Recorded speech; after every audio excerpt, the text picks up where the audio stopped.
حضرت بایزید بستامی علیہ رحمۃ و رضوان کا بھی بچپنا تھا، بچپنے میں ہی آپ کے والد محترم اس دار فانی سے رخصت ہو گئے۔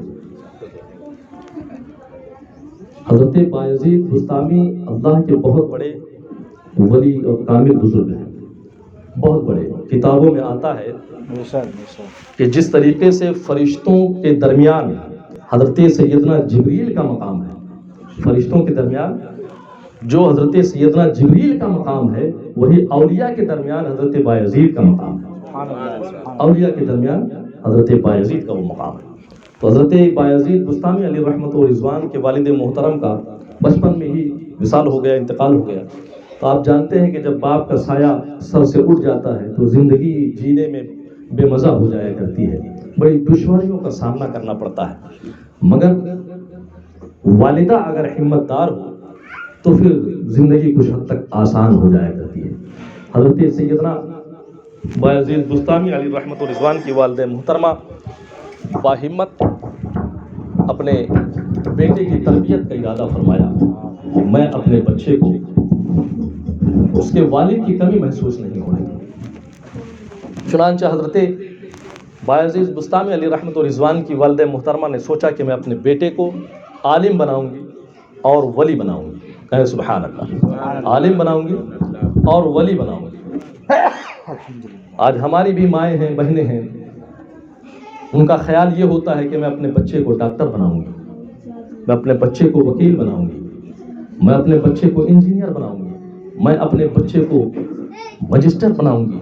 طرح طرح کے خیالات ہوتے ہیں کہ میں اپنے بچے کو دنیاوی تعلیم اتنی دوں، اتنی اسے اپنے بچے کو دنیاوی تعلیم دوں کہ میرے بیٹے کا نام روشن ہو جائے،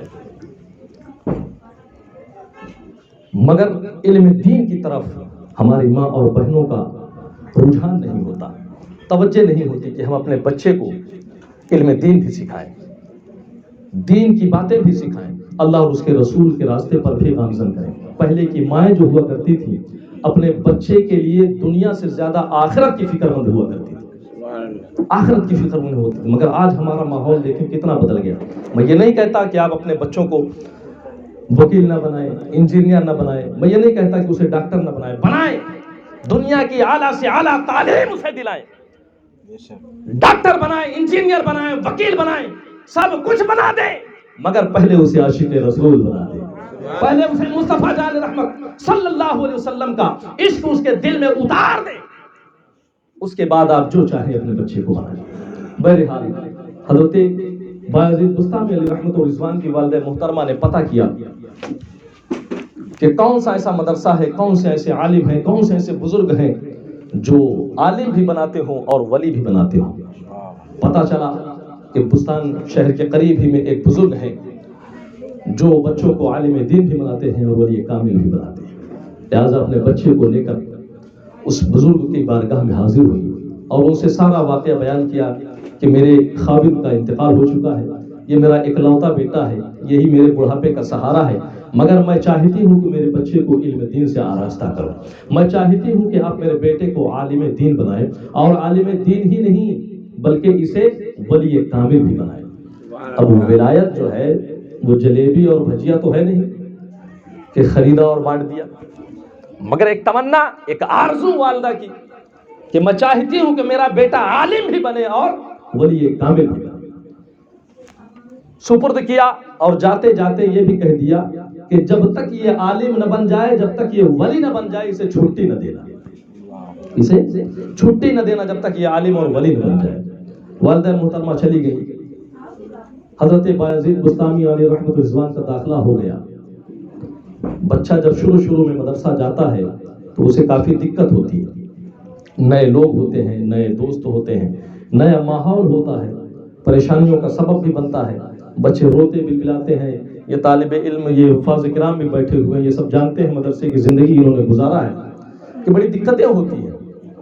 حضرت بایزید بستامی علیہ رحمۃ رضوان دن میں چونکہ سب کے ساتھ میں رہتے، استاد سامنے رہتے، مگر رات کی جب تاریکی میں اپنے بستر پر جاتے، چادر اوڑھ لیتے اور اس قدر زار و قطار روتے کہ کتابوں میں آتا ہے کہ آپ کی تکیہ گیلی ہو جائے گا، تکیہ آپ کی بھیگ جاتی، اتنا روتے تھے۔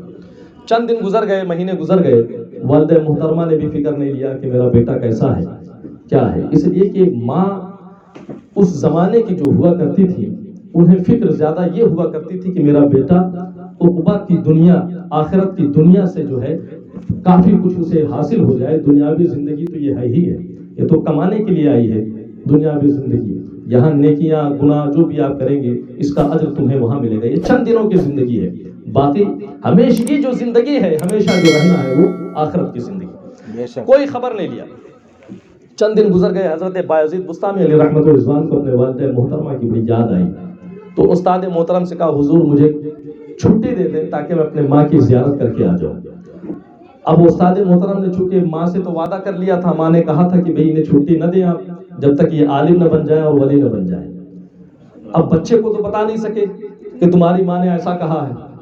تو استاد نے یہ سوچا کہ میں کیوں نہ کچھ ایسی ترکیب نکالوں جس کی وجہ سے یہ گھر نہ جا سکے. چنانچہ حضرت بایزید بسطامی علیہ رحمۃ الرضوان کے استاد نے کہا ایسا کرو کہ تم 1 ہفتے کا سبق مجھے 1 دن میں سنا دو، میں تمہیں چھٹی دے دیتا ہوں. اور جب 1 دن کا سبق بڑی مشکل سے یاد ہوتا ہے تو 1 ہفتے کا سبق 1 دن میں کیسے یاد ہو جائے گا؟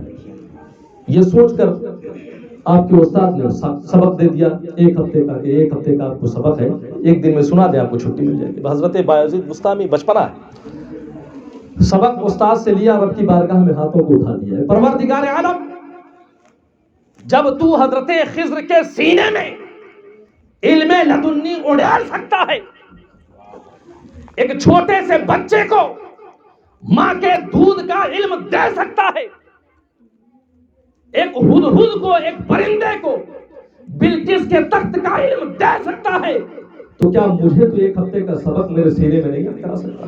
سبحان اللہ. پروردگار عالم مجھے 1 ہفتے کا سبق یاد کرا دے. اور طالب علم کی دعا جو ہے رد نہیں کی جاتی، ان کی دعا قبول کی جاتی ہے، اس لیے کہ طالب علم کا بہت بڑا مرتبہ ہے، بہت بلند والا مقام ہے. حدیثوں میں آتا ہے کہ جب یہ طالب علم کسی راستے سے گزرتے ہیں تو فرشتے ان کے قدموں کے نیچے اپنے پر بچھا دیا کرتے ہیں. طالب علم کا بہت بڑا مقام. کتابوں میں حدیثوں میں آتا ہے کہ اگر یہ طالب علم کسی قبرستان سے گزر جائے تو اللہ تبارک و تعالیٰ اس قبرستان سے 40 دن کے لیے عذاب اٹھا لیا کرتا ہے. طالب علم کا اتنا بڑا مقام. تو آپ نے رب کی بارگاہ میں دعا کی، پروردگار کیا ایسا نہیں ہو سکتا کہ تو مجھے 1 ہفتے کا سبق 1 دن میں یاد کرا دے؟ یاد کرنے بیٹھے، چند گھنٹوں میں آپ نے 8 دن کا سبق یاد کر دیا. استاد کے پاس پہنچے، حضور چھٹی. کہا میں نے تمہیں کہا تھا نا 8 دن کا سبق دیا ہوں، اسے سناؤ 1 دن میں پھر جاؤ. کہا حضور یاد ہو گیا، سن لے. بیٹھے اور 8 دن کا سبق سنا دیا. اب استاد کے پاس کوئی بہانہ نہیں. کہا ٹھیک ہے بیٹے جاؤ، مگر جلدی جا کر جلدی واپس آنا، دیر نہ لگانا. تو حضرت بایزید بسطامی عرض کرتے ہیں حضور بس گیا، اپنے والدہ محترمہ سے ملاقات کروں گا، زیارت کروں گا اور واپس آ جاؤں گا. چنانچہ حضرت بایزید بسطامی علیہ رحمۃ الرضوان مدرسے سے نکلے. اب جب مدرسے سے نکلے گھر جانے کے لیے تو دل میں طرح طرح کی امنگیں دوڑ رہی ہیں کہ جب میں گھر جاؤں گا تو میری ماں اتنے دن کے بعد مجھے دیکھے گی تو مجھے سینے سے لگا لے گی، میرے پیشانی کو چومے گی، میرے رخسار پر بوسہ دے گی، مجھے لاڈ پیار کرے گی، اور میں اپنے والدہ محترمہ سے مدرسے کی ساری باتیں بتاؤں گا. انہیں بتاؤں گا کہ میری سبق یہاں تک پہنچ چکا ہے، میں یہاں تک پڑھ چکا ہوں، یہ میرا سبق ہو گیا ہے. اور اسی محبت کے رنگ و نور ماحول میں اپنے ماں سے میں کچھ باتیں بھی کرا لوں گا کہ امی جان مجھے پھر یہ چاہیے، مجھے پھر یہ چاہیے، میں یہ لوں گا، میں وہ لوں گا، وغیرہ وغیرہ. بس اسی خیال کی دنیا میں اسی طریقے سے سوچتے ہوئے اپنے گھر پہنچ جاتے ہیں. دروازہ اندر سے بند ہے، دستک دیتے ہیں، اندر سے آواز آتی ہے کون؟ امی جان آپ کا بیٹا بایزید. کہا کون بایزید؟ کہا امی جان آپ کا بیٹا تیفور. کہا کون تیفور؟ کہا اما جان بھول گئی، میں آپ کا اکلوتا ہی بیٹا تو ہوں، آپ نے جسے مدرسے میں داخلہ کرایا تھا وہ بیٹا. کہا دفع ہو جا یہاں سے، تیرے لیے میرے گھر کے دروازے بند ہیں اور یہ دروازے اس وقت تک نہیں کھلیں گے جب تک تو عالم نہیں بن جاتا، ولی نہیں. سبحان اللہ. اندازہ لگائیں پہلے کی مائیں کس طرح ہوا کرتی تھی اپنے بچے کی عاقبت سنوارنے کے لیے، دل پر پتھر رکھ کر اپنے بچے کو آخرت کی زندگی کے لیے تربیت دیا کرتی تھی. چاہیے تو یہ تھا کہ جیسے سنا تھا امی جان آپ کا بیٹا، دوڑ کر آتی سینے سے لگا لیتی. اس لیے کہ تیفور حضرت بایزید کی عمر ابھی بہت چھوٹی ہے، اور کافی دن ہو گیا ماں سے جدا رہتے ہوئے، ماں کو بھی اپنے بچے سے محبت ہوا کرتی ہے، تو ماں کو تو دوڑ کے جانا چاہیے تھا، اپنے بیٹے کو سینے سے لگا لیتے، لیکن نہیں، آپ جانتی تھی کہ اگر آج میں نے دروازہ کھول دیا تو یہ ماں کی ممتا میں یہی رہ جائے گا، اور پھر اسے ایک بہانہ مل جائے گا، یہ ہر مہینہ، ہر ہفتہ، ہر 15 دن میں چھٹی لے کر اسی طریقے سے آتا رہے گا، اور اس کی تعلیم میں تاخیر ہوتی رہے گی۔ چنانچہ آپ نے دروازہ نہیں کھولا، واپس کر دیا۔ حضرت بایزید اتنے شوق کے ساتھ آئے تھے اپنے والدہ سے ملنے کے لیے، مگر جب دروازہ نہیں کھلا تو آپ روتے ہوئے مدرسہ واپس چلے گئے، روتے ہوئے مدرسہ پہنچے۔ جب مدرسہ پہنچے تو استاد نے پوچھا، بچے کیوں رو رہے ہو؟ کہا والدہ محترمہ نے دروازہ نہیں کھولا۔ کیوں؟ اس لیے نہیں کھولا کہ ان کا کہنا ہے کہ جب تک تو عالم دین نہیں بن جاتا، ولی کامل نہیں بن جاتا، جب تک تیرے لیے گھر کے دروازے بند۔ کتابوں میں آتا ہے کہ پھر اس کے بعد حضرت بایزید بستامی علیہ رحمۃ الرضوان نے محنت کی، پڑھائی پر دھیان لگایا، چند سالوں میں آپ عالم دین بن گئے۔ علماء حقہ کے دست مبارک سے آپ کے سر پر دستار فضیلت باندھی گئی۔ اب استاد کو یہ چنتا ستانے لگی کہ یہ عالم تو بن گیا، اب اسے ولی کامل کیسے بنایا جائے۔ چنانچہ استاد نے پھر محنت شروع کی، عبادت پر عبادت، ریاضت پر ریاضت، مجاہدے پر مجاہدت، خوب کرایا، خوب پڑھایا، خوب عبادت کرائی۔ ایک دن آپ کے استاد محترم آرام فرما رہے تھے، سو رہے تھے، قسمت کا ستارہ چمکا، رسول اعظم صلی اللہ علیہ وسلم خواب میں تشریف لے آئے، خواب میں آپ کا دیدار ہوا۔ آقا کریم صلی اللہ علیہ وسلم ارشاد فرماتے ہیں کہ ہم یہاں اس لیے آئے ہیں تاکہ تمہیں بتا سکیں کہ بایزید بستامی کے سر پر تاج ولایت رکھ